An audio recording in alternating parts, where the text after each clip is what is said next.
को सीधा लिए चलते हैं कृषि मंत्री की एक प्रेस कॉन्फ्रेंस में। ब्रिक्स देशों के कृषि मंत्रियों की जो बैठक होनी है उसके बारे में विस्तार से बता रहे हैं केंद्रीय कृषि मंत्री राधामोहन सिंह।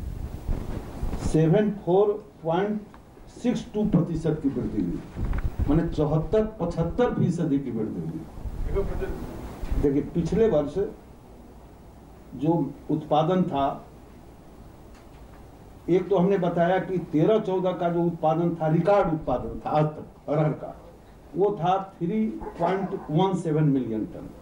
और इस वर्ष जो प्रथम अग्रिम अनुमान आया है वो 4.29 मिलियन टन है, जो पिछला रिकॉर्ड उत्पादन से 1.12 मिलियन टन अधिक है। ये पिछला जितना रिकॉर्ड है उसकी मैं चर्चा कर रहा हूँ। और गत वर्ष का यदि देखेंगे तो उसकी तुलना में इस वर्ष 2.46 मिलियन टन ज्यादा है, जो 74.62% है। इसको और यदि पिछले वर्ष का आप देखेंगे तो उसकी तुलना में इस बार हमने बताया 74 लगभग 75 पॉइंट है। ये पिछले वर्ष की तुलना में, पिछले वर्ष 2.46, उसकी तुलना में लगभग 75% ज्यादा उत्पादन हुआ।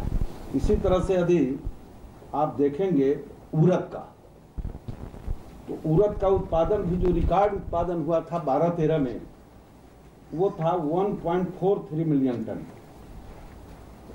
इस वर्ष उड़द का उत्पादन 2.01 मिलियन टन अनुमानित है। 15-16 का जो पिछले वर्ष का जो अग्रिम अनुमान के अनुसार खरीफ का उत्पादन 1.39 मिलियन टन था, जिसकी तुलना में इस वर्ष लगभग 44% ज्यादा है।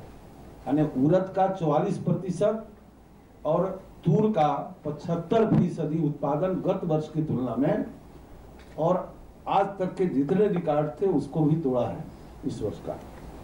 इसी तरह से तिलहन फसलों का भी जो उत्पादन 16.59 मिलियन टन था, जो इस साल बढ़कर 23.36 मिलियन टन हुआ। इसमें भी लगभग 41% की वृद्धि हुई है। मक्का का भी इसी प्रकार से यदि देखेंगे तो रिकॉर्ड उत्पादन 13-14 में 17.14 मिलियन टन था।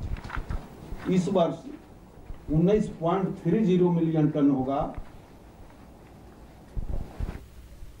कृषि मंत्री राधामोहन सिंह थे, वो बता रहे थे कि कैसे दालों के उत्पादन में इस बार भारत ने जो है पिछले तमाम रिकॉर्ड तोड़ दिए। तूर और उड़द की दालों के जो उत्पादन है वो बहुत पहले की तुलना में बहुत ज़्यादा हुआ है। इसी तरह से तिलहन के बारे में भी बताया उन्होंने कि तिलहन के भी तमाम जो पुराने रिकॉर्ड थे उत्पादन के, वो इस साल टूटते हुए दिख रहे हैं। एक छोटा सा ब्रेक